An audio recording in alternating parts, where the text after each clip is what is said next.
bí a ṣe ń sọ̀rọ̀ lọ́wọ́ láti fi hàn yí pé ìbọ̀wọ̀ àti inú ọ̀ràn láti jogún ẹ̀ gómìnà ìpínlẹ̀ Ọ̀yọ́ wọn ò wo àyè kàǹkà tí wọ́n wà ẹlẹ́ẹ̀kejì rèé nígbà tí wọ́n wọlé lẹ́ẹ̀kan wọn lọ kí wọn ẹlẹ́ẹ̀kejì kan tó gòkè bá wọn sọ̀rọ̀ wọ́n tún ti ń kí gbogbo àwọn èèyàn ìlú ọ̀tọ̀kùlú ìlú àwọn lọ́balọ́ba tó wà níbẹ̀ pé ẹ kú oríire o wọn kàn pé wọ́n ká máa bọ̀ lórí àpèrè náà nítorí pé aláṣà ló làṣà bíbí rẹ̀ kò ṣe fowó rà àtẹ́wọ́ yẹn dà lápá ọ̀tún àti lápá àlàáfíà ẹ ṣeun.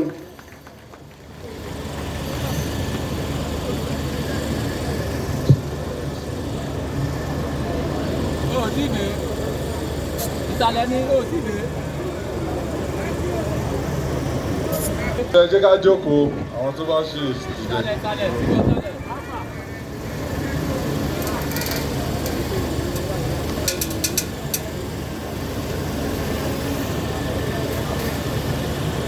Well, mo listen sí honourable speaker ìgbà tó ń ṣe vote of thanks. Mo rí pé improvement ti wà nínú bó ṣe ń sọ Yorùbá.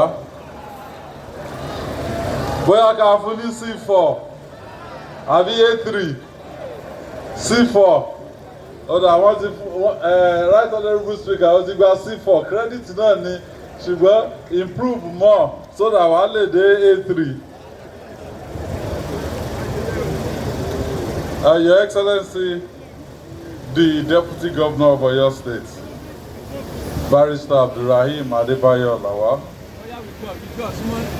Your Excellency, the former Deputy Governor of Oyo State and Deputy National Chairman South for the People's Democratic Party, Ambassador Taufik Arapaja. Your Excellency, the former Deputy Governor of Oyo State and member of the PDP Board of Trustees, Engineer Hamid Gbadamosi. Your Excellency, the former Deputy Governor of Oyo State, Barrister Azim Golarumi. The Federal Honorable Member representing Ibarapa Northeast, Ibarapa North, stroke Ibarapa Central, Honorable Anthony Adebayo Adepoju, Ibarapa Kan. The Speaker of Oyo State House of Assembly, Right Honorable Adebo Ogundoyin, and other honorable members of the Oyo State House of Assembly here present. From what I saw, I think Tebani Mason bigger early seats, from Korom, the Chief Judge of Oyo State, Honorable Justice Iyabo Yarima, ably represented by Honorable Justice M.O. Ishala, and all other members of Oyo State Judiciary here present. The Chief of Staff, Honorable Segun Ogunwuyi, the Head of Service, Mrs. Olubumi Oni, MNI, the Deputy Chief of Staff, Honorable Fola Oyekunle, His Imperial Majesty, the Aláàfin of Ọ̀yọ́, Ọba Akeem Abimbola Owade Elewetu Kini, and his amiable wife, Olori Abiwumi Owade.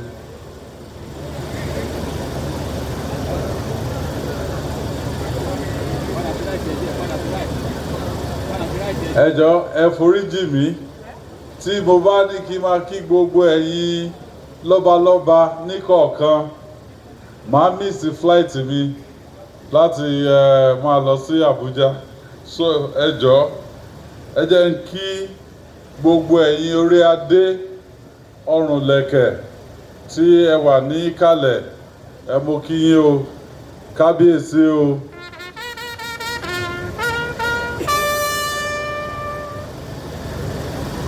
Well, the newly minted Eleruwa of Eruwa land, His Royal Majesty Ọba Samuel Adébáyọ̀ Adégbọlá Àjọbọ Olórí the first àti àwọn olórí wọn, mo kí yín o. Our service commanders, the Commissioner of Police, I've also seen Director of State Security, all other service commanders, they are all duly recognized. Honorable Commissioner for Local Government and Chieftaincy Matters, Honorable Ademola Ojo, and other honorable commissioners in the Cabinet of Oyo State Government here present.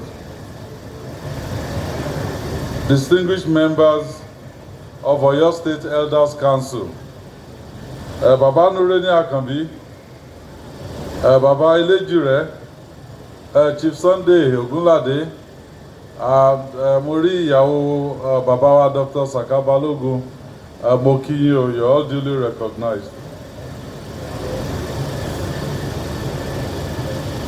The host and a distinguished member of Oyo State Advisory Council, Chief Adewale Atanda Alashe, Chairman Ibarapa East Local Government, Honorable Kazeem Arogundade, and other chairmen or chairpersons of local government and local council development areas here present, chairmen of boards and commissions, permanent secretaries, heads of non-ministerial departments and agencies, other political functionaries of Oyo State here present, Eruwa Kingmakers, you are duly recognized. Iṣẹ́ yín ló gbé gbogbo wa débí lénìí. Mo dúpẹ́ lọ́wọ́ yín o. The Aṣíwájú of Eruwa, Chief Olatunji Fadairo, and other prominent community leaders of Eruwa, I recognize you. Captains of industries, heads of financial institutions, educational institutions, and various professional bodies here present. Distinguished leaders and members of our great party, PDP, here present. Our religious leaders,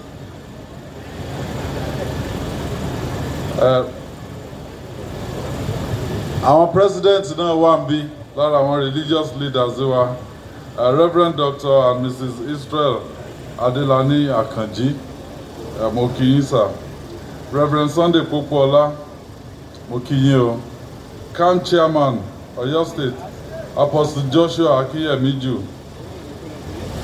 mo kí yín o. Chief Imam of Eruwa land, Alhaji Abdul Karim Abdul Salam Olore, ably represented by Alhaji Mudashiru Adedeji, mo kí yín. Reverend Oyekola, Reverend Dr. Samson Ayokunle, mo kí yín sir. Oluwawo of Eruwa land, Adebayo Ifakolade Adeyemi, mo kí yín. CAN Chairman Eruwa, Venerable J.O. Adeagbo, mo kí ẹ̀yin náà. And other prominent religious leaders, tí mi ò lè dárúkọ, mo kí yín. Sons and daughters of Eruwa, home and abroad. Ẹ̀yin ti Eruwa o. Mo kí yín o, mo kí gbogbo wa pé a kú oríire ní. Oríire náà á kalẹ̀ o. Labor leaders, professional bodies, market leaders, artisans, and other groups. Distinguished invited guests, gentlemen of the press, distinguished ladies and gentlemen. Well, adájọ́ ọjọ́ kò The day is finally here. A ti ṣe coronation fún kábíyèsí wa.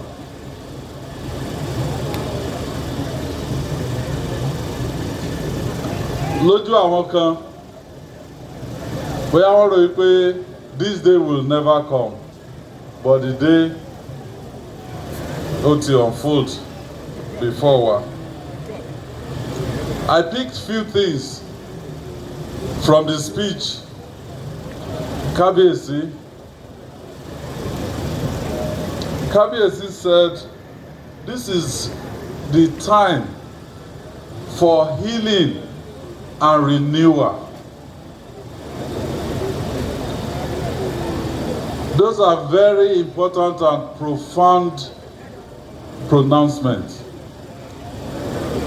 You all know the struggle to get to this point. Not quite 4 or 5 months after I became the governor of Oyo State in 2019, we got the Supreme Court judgment.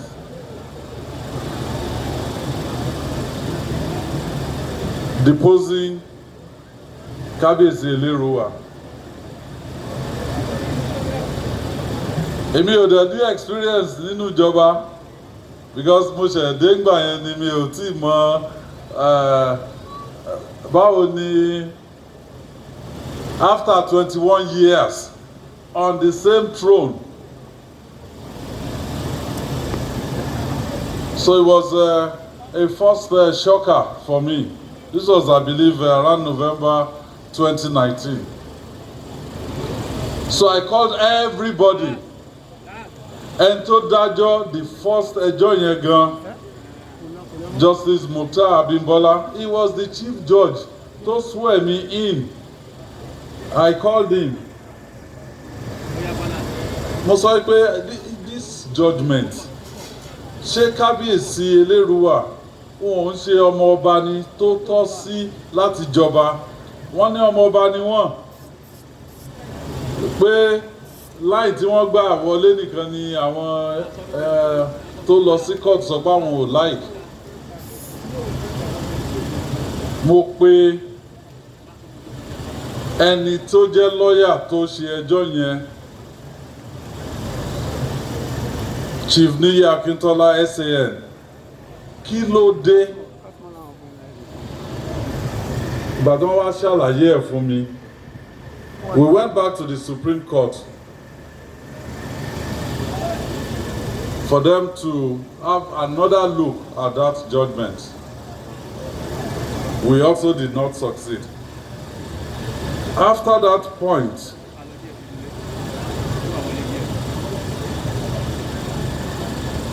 there's been pressure. Aṣíwájú of Èrúwà, Chief Father Iro, led some people to the government office in Ibadan, putting pressure on me, and I said, well, mo mọ n tó gbé wa dé ibi tá a dé yìí, we will not walk that path again. I promised Chief Father Iro and the entourage wípé ìlú Èrúwà á ní ọba, but we will follow due process.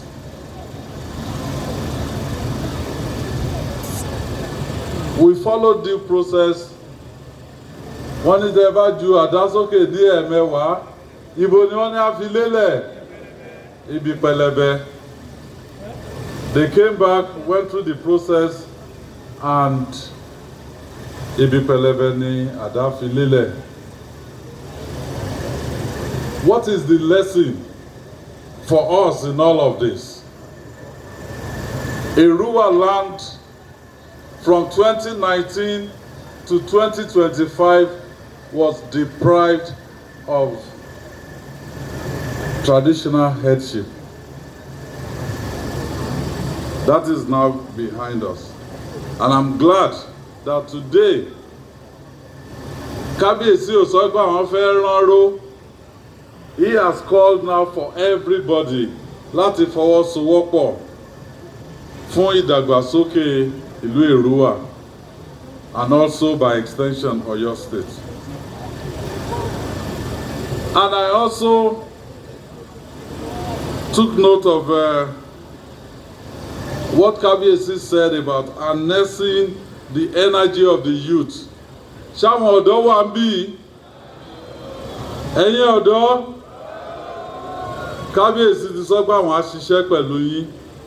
Ìjọba á ṣiṣẹ́ pẹ̀lú Kábíyèsí to ensure that our youth are gainfully employed.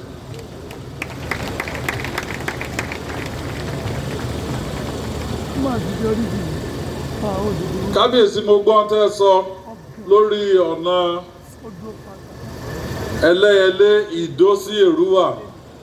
Ọ̀nà yẹn lèmi náà gbà bí mo ṣe ń bọ̀ lénìí.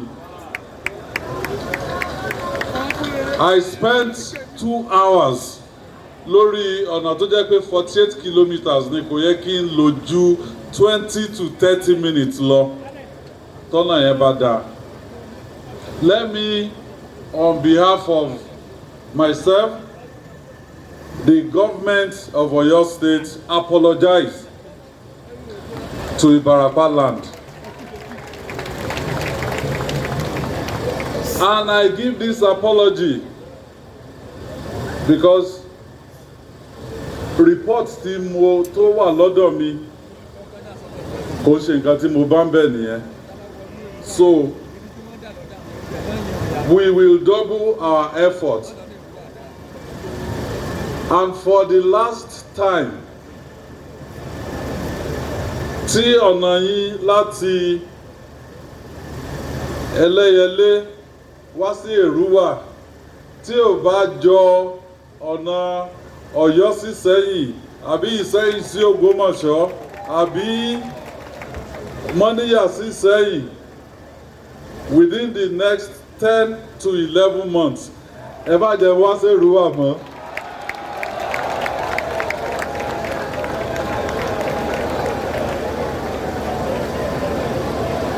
So it's a promise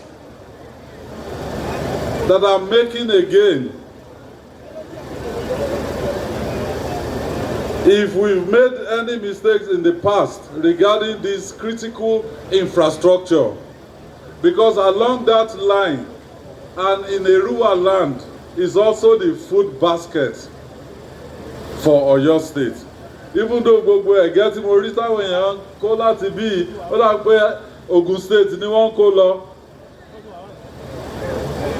Well, we just want value for our farmers that are toiling day and night for their produce, and we will achieve that. Kábíyèsí, mo tún gbọ́ ọ̀rọ̀ tẹ́ sọ lórí Èrúwà Farm Estate tí a launch not too long ago. Well, African Development Bank has even renamed that place as the Agricultural Transformation Center, the second of its kind in Nigeria. After the first one is Fashola, that is the second one. Well, you know, this administration, Kábíyèsí, our projects can be delayed, but definitely not abandoned. This administration has completed all abandoned projects from previous administrations. And even during our first tenure, we completed most of our projects in record time. You will see efforts at the Agricultural Transformation Center, Èrúwà.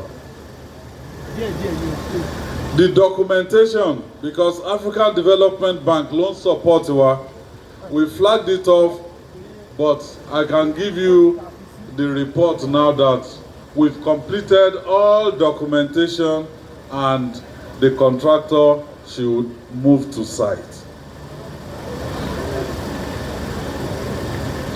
So lẹ́ẹ̀kan sí, mo kí gbogbo ẹ̀yin, well, àwa, because èmi náà ẹ adopt mi ní Èrúwà láti 2007 lẹ ti ń support mi ní Ìbàràpá land. Wọ́n ní tí awo bá dẹ̀ kì fún yàn èèyàn náà kì fún awo. So I'm now, by virtue of your support over the years, èmi náà di ọmọ Èrúwà. So mo kí gbogbo àwa ọmọ Èrúwà nílé lóko àti lẹ́yìn odi pé a kú oríire ní o. Kábíyèsí, may your reign be prosperous and long.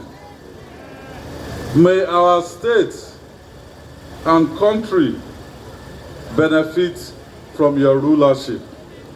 Thank you all and God bless you. Thank you, Your Excellency.